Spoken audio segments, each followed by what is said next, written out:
Assalamualaikum warahmatullahi wabarakatuh.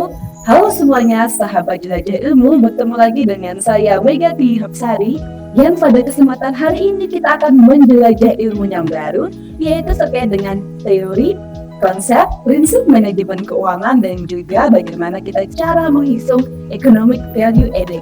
Jangan kemana-mana, kita akan dibahas lebih lanjut. Baik, kita akan melanjutkan pembahasan yang pertama, yaitu terkait dengan teori dalam manajemen keuangan. Yang pertama kita akan belajar tentang teori agensi. Nah, teori agensi ini diperkenalkan oleh Jensen dan McLean pada tahun 1976, di mana teori ini merupakan sebuah teori dari cabang ilmu ekonomi yang mempelajari tentang hubungan perilaku antara agent dan juga prinsipal. Kita akan membahas satu, apa sih agent dan siapa sih prinsipal? Oke, yang pertama agent adalah orang-orang yang diberi wewenang oleh orang lain yang disebut dengan prinsipal untuk bertindak atas nama orang tersebut. Dan para agent disebut juga para pihak manajemen, sedangkan para prinsipal adalah orang-orang yang memegang saham. Nah, di dalam teori ini, prinsipal memiliki pendapat bahwasanya para agent dapat bekerja dengan baik di suatu perusahaan apabila diberikan insentif dan juga diawasi dengan baik. Misalnya contohnya ketika kita bekerja di suatu perusahaan, apabila tidak digaji dengan baik sesuai dengan kinerja kita dan tidak diawasi, maka kinerja kita akan amburadul ya, atau tidak akan terkontrol dengan baik.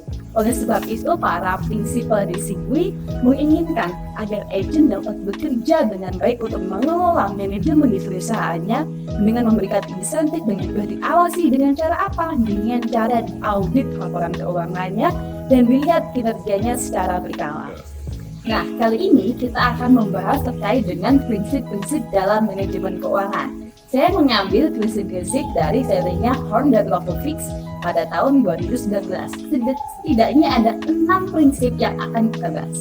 Yang pertama, dalam manajemen keuangan terdapat prinsip keselarasan tujuan, yaitu menjaga keselarasan agar tujuan manajemen keuangan dengan tujuan perusahaan dapat berjalan secara bersatu atau sesuai dengan yang diinginkan.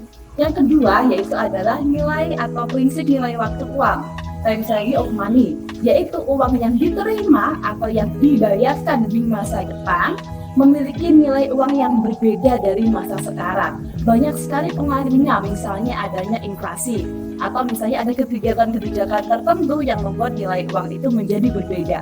Yang ketiga, adanya prinsip resiko dan pengembalian, yaitu adalah hubungan antara tingkat pengembalian yang diharapkan dan tingkat resiko yang diambil itu sudah diperhitungkan, sehingga perusahaan tidak merugi. Sedangkan prinsip yang keempat, yaitu adalah prinsip likuiditas dan efisiensi, yaitu adalah mengelola aset dan kewajiban perusahaan untuk memastikan likuiditas yang optimal. Yang kelima adalah prinsip struktur modal. Yang ini adalah menggabungkan antara utang dan ekuitas untuk mencapai biaya modal terendah sambil mengelola risiko finansial ya. Seperti yang kita ketahui, kalau perusahaan itu selalu ingin modal yang kecil tapi keuntungannya besar gitu ya. Tapi dalam hal ini harus dilihat secara komprehensif bagaimana modal ini nanti beserta resiko-resiko di kemudian hari. Dan yang terakhir yang keenam, yaitu adalah prinsip transparansi dan juga akuntabilitas, yaitu bagaimana transparansi suatu perusahaan dengan menyediakan informasi keuangan yang akurat dan terpercaya serta memastikan tindakan keuangan dan keputusan yang dilakukan dapat dipertanggungjawabkan. Nah, sekarang kita akan mempelajari tentang konsep keuangan perusahaan. Nah, di dalam keuangan perusahaan ini dibagi menjadi 2 lembaga. Jadi kita mengenal 2 lembaga di dalam perusahaan. Yang pertama yaitu adalah lembaga keuangan depositori, yaitu lembaga keuangan bank atau perbankan. Yang kedua adalah lembaga keuangan non-depositori, yaitu lembaga keuangan non-bank. Contohnya misalnya ada koperasi, ada BNT, kemudian ada leasing, ada asuransi, dan lain sebagainya. Nah, di sini tujuan perusahaan di dalam keuangannya dibagi menjadi 2, yaitu adalah nilai perusahaan yang sudah go public dan juga yang belum go public. Untuk nilai perusahaan yang terbuka atau yang sedang go public, ini tercermin pada harga saham perusahaan.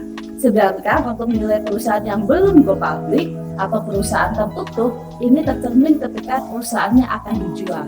Kalau perusahaannya sudah go public, kita bisa melihat harga sahamnya di aplikasi investasi dan kita nanti bisa melaksanakan bagaimana kita melihatnya secara teknikal dan secara fundamental. Baik, kali ini kita akan mencoba untuk menggunakan rumus perhitungan dari nilai tambah ekonomis atau economic value added. Nah, di dalam keuangan perusahaan ini ada dua macam yang bisa dinilai untuk melihat bagaimana sih nilai tambahnya. Yang pertama dengan cara menghitung economic value added atau EVA, dan juga melihat bagaimana cara kerja atau kinerja daripada stakeholders, yaitu para pemangku kepentingan yang mencakup karyawan, kemudian pelanggan, pemasok, kreditur, pemilik, dan lain-lain yang berhubungan dengan ekonomi perusahaan. Nah, untuk rumus daripada economic value added ini yaitu adalah total pendapatan tahun berjalan dikurangi dalam kurung modal dikalikan biaya modal. Untuk contoh soalnya kita lihat yang berikut ini. Sekarang kita akan coba memecahkan soal daripada economic value added. Yaitu contohnya pada PT Mahakarya adalah suatu perusahaan mebel yang tidak memiliki beban bunga sama sekali. Jadi perusahaan ini tidak punya beban bunga. Kemudian pada tahun 2013, perusahaan memiliki data keuangan sebagai berikut. Yang pertama memiliki laba bersih pajak dengan total Rp212.388.2,03. Kemudian invested capital atau modal yang diinvestasikan bernilai negatif yaitu Rp6.254.627.823,68 karena belum bisa menutup kerugian di tahun-tahun sebelumnya. Kemudian weighted average cost of capital atau biaya modal rata-rata tertimbang adalah 0,017. Pertanyaannya yaitu adalah tentukan nilai EVA dan berikan penjelasan kinerja keuangan perusahaan ditinjau dari nilai EVA yang diperoleh. Baik, kita sekarang akan membahas dari soal economic value added yang sudah saya sebutkan tadi. Oke, kita akan memasukkan rumusnya terlebih dahulu. Apa coba rumusnya EVA? Yaitu adalah total pendapatan dikurangi dalam kurung modal dikalikan biaya modal. Nah, tadi sudah ada diketahui nilai-nilainya yaitu tentang total pendapatannya yaitu sebesar Rp212.388.2,03 dikurangi modalnya bernilai negatif yaitu adalah minus Rp6.254.627.823,68 dikalikan biaya modal yaitu 0,017. Maka hasil akhir yang ditemukan adalah Rp318.616.675,032. Karena EVA bernilai positif, maka kinerja perusahaan dalam keadaan baik. Nah, gimana tadi materi yang sudah saya jelaskan? Nah, sekarang saya akan memiliki beberapa pertanyaan sesuai dengan materi yang sudah saya jelaskan tadi. Yang pertama, coba jelaskan dan berikan contoh dari teori agensi. Yang kedua, coba jelaskan prinsip-prinsip manajemen keuangan. Yang ketiga, saya punya soal cerita untuk perhitungan ekonomi value added. Perhatikan dengan baik ya. Yaitu UKM Megajaya bergerak pada bidang kuliner, memiliki data keuangan tahun 2022 untuk menghitung EVA sebagai berikut. Penjualannya sebesar Rp2.750.000.000. Harga pokok penjualan adalah Rp1.820.000.000. Beban operasional sebesar Rp395 juta. Beban bunga Rp67.500.000. Modal sendiri sebesar Rp755 juta. Kemudian pajaknya 25% dan juga biaya modalnya 17%. Sekarang coba tentukan nilai EVA dan apakah yang terjadi setelah proses pertambahan nilai ekonomis dari hasil perhitungan EVA tadi. Silakan mengerjakan.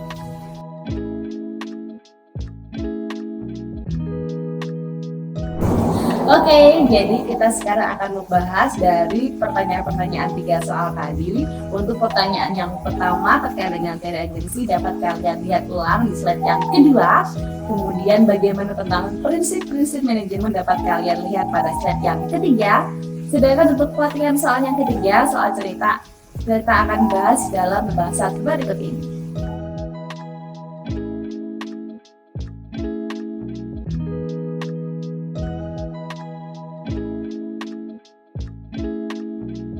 Nah, Sobat Jelajah Ilmu, demikianlah tadi materi kita pada hari ini terkait dengan teori, prinsip, dan konsep manajemen keuangan serta bagaimana cara perhitungan EVA atau Economic Value Added. Semoga ilmu kali ini bermanfaat dan sampai ketemu di materi-materi berikutnya. Wassalamualaikum warahmatullahi wabarakatuh.